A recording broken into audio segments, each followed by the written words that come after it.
వారిలా నలుగురిని పెళ్లి చేసుకొని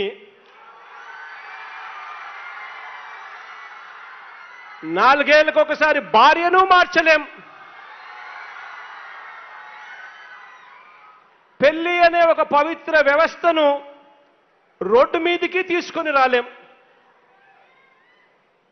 వారిలా ఈ పనులు మనం చేయలేం. ఇవన్నీ కూడా వారికే పేటెంట్. సంబంధించినంత వరకు పవన్ కళ్యాణ్ అంటే 3 పెళ్లిళ్ళు 2 విడాకులు. అతని దృష్టిలో 4 పెళ్లిళ్ళు అంటాడు. మరి 4వ పెళ్ళం ఎవరో తెలియదు. జగన్ ఏమో నాకు తెలియదు. మరి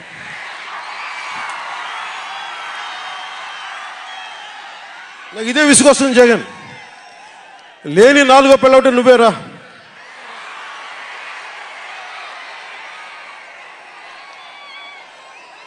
నేను ఎప్పుడైనా సరే భారతి గారికి కూడా చెప్తున్నాను, మేడం భారతి గారు, మీరు ఊహించుకోండి, మేము ఎప్పుడన్నా సరే మిమ్మల్ని చాలా గౌరవంగా భారతి గారు, మేడం భారతి గారు అంటాం.